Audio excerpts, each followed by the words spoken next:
O RIC Rural, nesse ano de 2024, comemora 15 anos na RIC TV.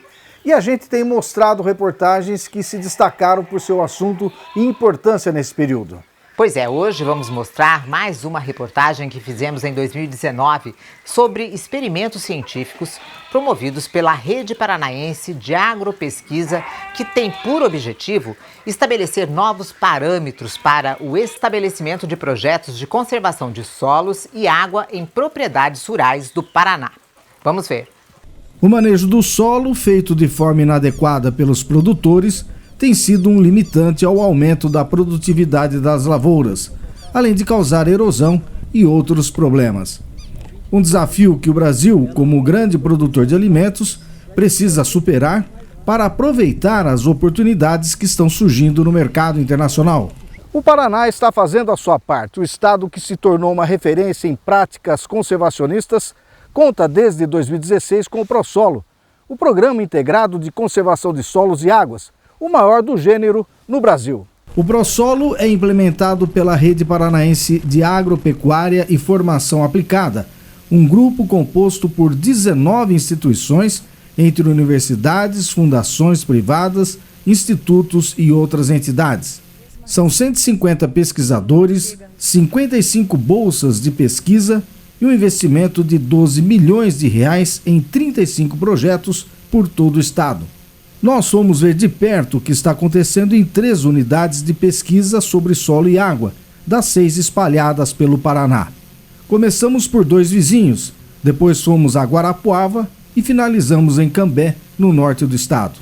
Nós estamos em 2 vizinhos, na Universidade Tecnológica Federal do Paraná, onde se encontra uma das 6 unidades experimentais da rede de agropesquisa que monitora o solo e a água. Eu estou aqui com o pesquisador André Pellegrini, que é o coordenador dessa rede. O que faz essa rede, André? Bom, essa rede está estruturada em 6 regiões, mesorregiões do Paraná. Né? Aqui em 2 vizinhos a gente tem uma, Toledo outra, né? Maringá outra, Londrina, Ponta Grossa e Guarapuava.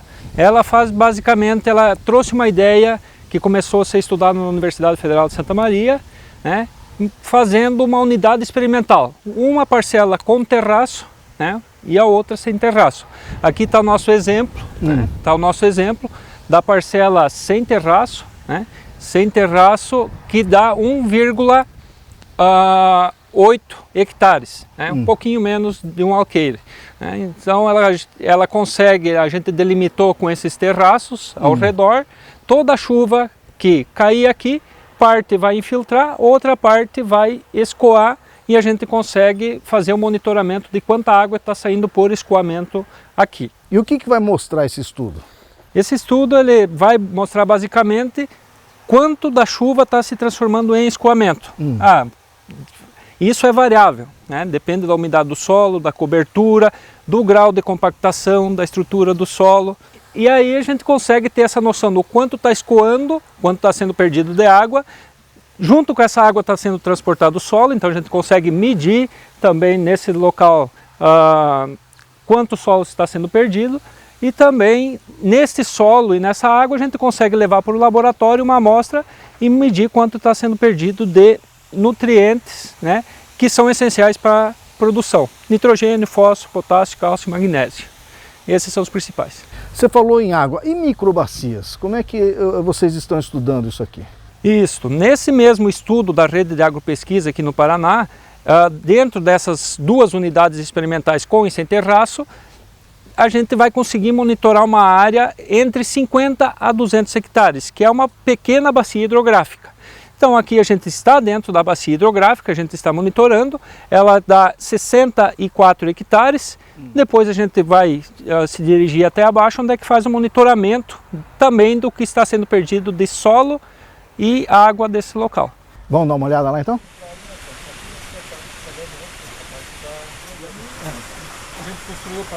Lá a gente tinha uma situação de lavoura, de parcelas. Tá.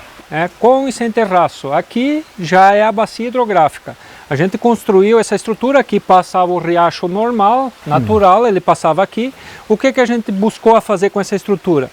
construir um local onde que a gente colocou essa parte azul, né, com uma calha parcha, que é para medida de vazão, e com ela toda a água que vem de cima, que aqui a gente tem a situação da água que infiltrou há um mês atrás, digamos, que foi as chuvas mais significativas, mas se quando chove excessivamente e gera muito escoamento superficial, a gente consegue monitorar a vazão. Quantos litros de água está passando por segundo. Certo. Então a gente igual consegue... nós vimos lá. Igual nós vimos lá. E o que a gente tem ainda aqui? Ó, ali na frente a gente tem um turbidímetro. Né? O turbidímetro ele mede a turbidez da água, a cor da água. Se a água está passando limpa, tem uma baixa turbidez. Se está passando com muito solo, né, sedimento que está vindo por arraste pela erosão, essa turbidez aumenta. E esse fio registra, leva lá para dentro do nosso local de captação dos dados, né, e a gente consegue monitorar de minuto em minuto, de 5 em 5 minutos, o quanto está passando de água e quanto está passando de solo. Juntando tudo isso, a gente consegue chegar no final quanto solo está sendo perdido nessa área da bacia, que são 64 hectares. Quando é crítico? Quando é crítico é quando tem muito escoamento superficial, choveu e vem tudo por grande cima? Parte por cima, e a gente não dá para dizer é tudo, não. Sim. Com 20% de escoamento superficial é muito, né? Muito. E essa água que vem por escoamento superficial, ela sai no mesmo dia. Já carregando tudo. Carregando tudo. E se ela infiltrar lá em cima, lá no terraço, lá na pastagem, né, ela vai infiltrar e vai levar uma semana, um mês, né, para estar passando aqui. Então isso que interfere em ter mais água, né, ter mais água e mais água com qualidade. E uma boa conservação do solo com as suas coberturas e suas lavouras recomendadas pela pesquisa. É isso que une. Tu manejando bem o solo, bem as lavouras, né, a pastagem, tudo isso reflete em ter mais água em uma bacia hidrográfica. Mas André, eu queria conhecer uma propriedade onde se pratica boas práticas de manejo e conservação do solo e da água. Bom, a gente tem contato com o produtor aí, que a gente consegue chegar facilmente. Vamos lá então? Vamos lá.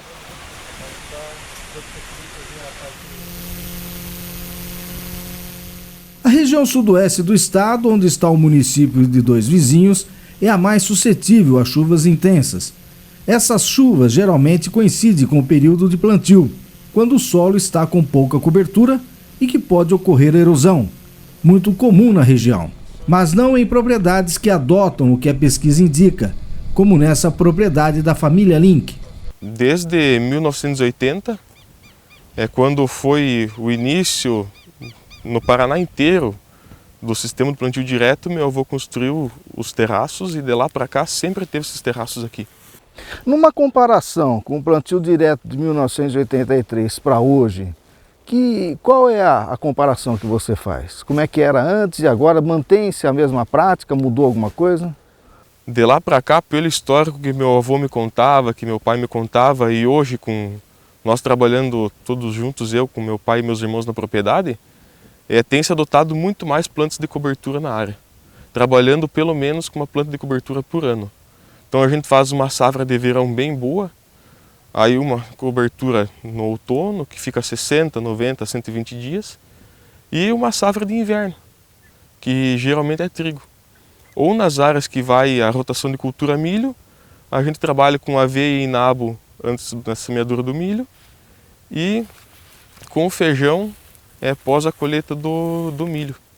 E daí fica uma rotação de culturas assim, aveia mais nabo forrageiro no consórcio, aí milho, feijão e vem o trigo no inverno. No outro ano vem a soja, aí no outono do outro ano a gente trabalha com um mix de planta de cobertura, ou somente cultivo de milheto ou um nabo forrageiro, conforme são as condições da área e de compactação de solo.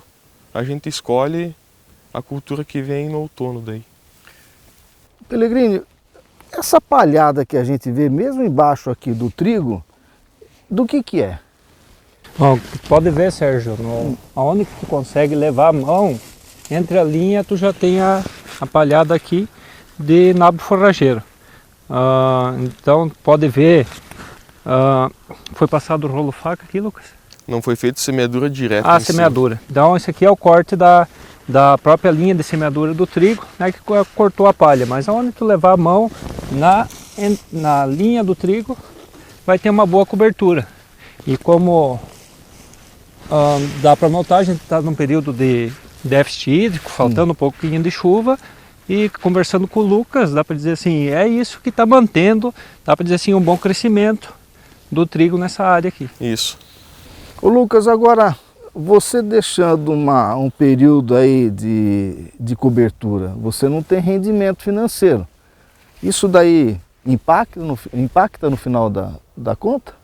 Por incrível que pareça, esse não rendimento financeiro da planta de cobertura eleva o rendimento financeiro das culturas econômicas, de soja, de trigo e de milho e feijão. A gente tem notado aqui que em anos normais, que chove bem, chuvas bem escalonadas, nossas áreas têm a mesma produtividade de uma área normal, que não tem adoção de planta de cobertura, tem presença de erosões.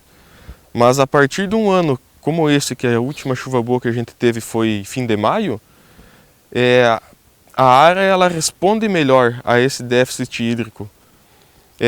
Por ter os terraços, você consegue ter uma maior infiltração de água no solo, você segura mais água no seu solo.